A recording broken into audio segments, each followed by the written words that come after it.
I can tell you, my friends, is as far as these two guests are concerned, I got to get you into my life. Oh, You already did, baby. Well, I am a raving Beatle fan, but everybody knows that. Never stopped. A lot of great music groups out there, but you know what's amazing about the Beatles, and I know you know that as family members, our kids now, all of these years later, are as crazy about them as we were. Thing. Why? Well, I think they hear it from their parents, and who heard it from their parents. I mean, it's 50 years on now, and Excuse me just a moment. You had to remind me. Quick, Lisa, my pills on the desk.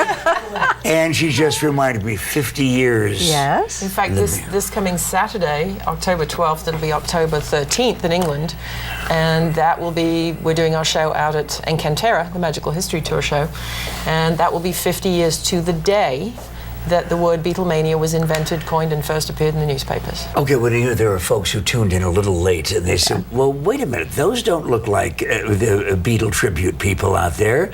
Let everybody know what you mean by we are doing our show. Who is we? Okay, so it's a 2-hour musical and multimedia extravaganza featuring the world's best, in our opinion, Beatle band, the Mop Tops. And they're going to do 4 sets in all the original costumes and the Vox amps, and I mean down to the detail. And then in between, when they're doing their magic presto changeo, Ange and I will be, you know, running multimedia slideshows of rare footage and family photos, and she'll be telling stories from her book, and it'll just be a fun family night out. And there's somebody out there right now saying, well, wait a minute, where did they get these pictures? It's because this is family. I mean, we're talking about Paul's stepmom and stepsister.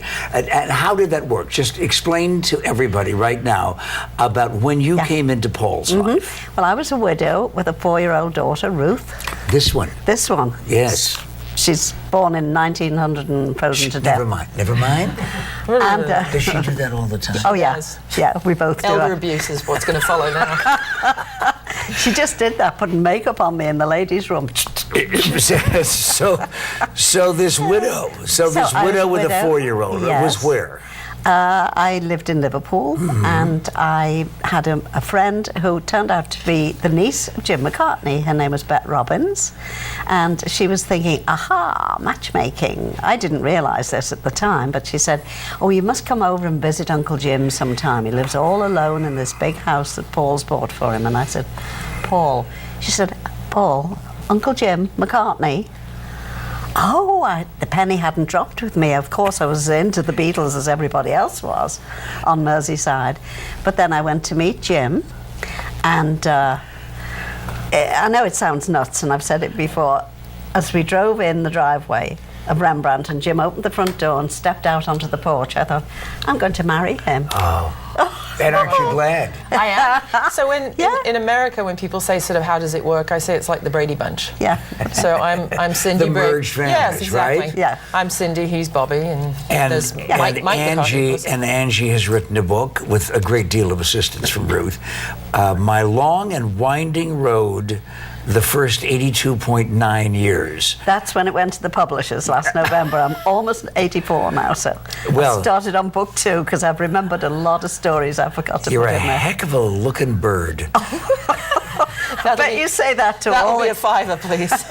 I'm a manager when that sort of conversation comes up. Okay, we're gonna alternate because we have so little time, and we have 50 years to cover, right? Yes. Okay. First thought when I say to you, Ruth, Paul, as a person. Yes.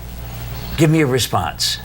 Vegetarian, humanitarian, tall, dark, good-looking, handsome, Left-handed. rich, left-handed, southpaw.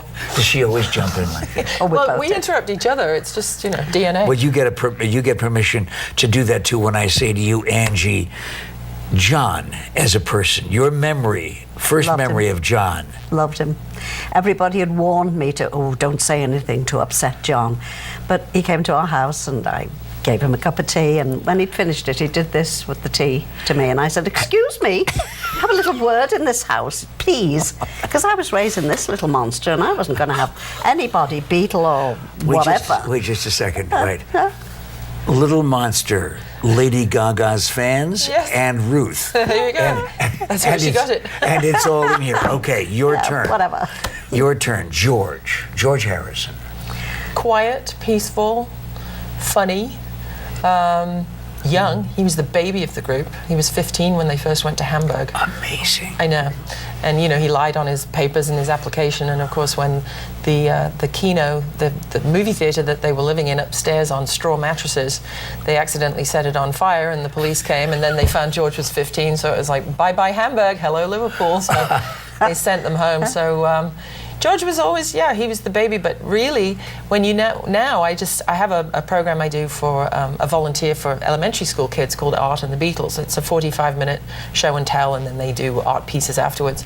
And the George piece is interesting because of his influence going to India and then bringing back the fashions and so on and so forth. That really, in the zeitgeist where it was, that changed British cuisine because people started thinking Indian restaurants were cool. And some of the best in the world. And some of the best in the world. And at last year's European Culinary Olympics, the British national dish is chicken tikka masala.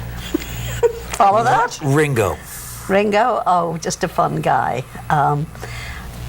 He was always sort of, you know, The balance. in the back. Yeah, that's right, he was. And his mum and stepfather were really great, grounded people. And he used to send, when he first was a Beatle, he used to send his mother some money every month. And she used to put it in a British post office savings account, she said, in case our Richie ever needs it. You know, if this music thing doesn't work out. Yeah. Because he'd like to open a hairdressing shop or something. Well, if your day, rainy as it may be, in honor of the folks from UK coming in, you are going to find that coming up, the Magical History Tour, Good Life Festival, Encantera, Santan Valley, and that's going on when? And a splendid time will be had for all this Saturday, the 12th of October. Doors open at 4. There's wine tasting and fabulous country club out And there. the Mop Tops. And the Mop Tops. the Mop Tops. The Mop And Tops, the wonderful. McCartneys, the memories, the music, and the magic. Angie and Ruth, and you know what? I'm so sorry that I didn't get a chance to ask them their response to the name Yoko. But maybe we can do that the next time on The Morning Scramble.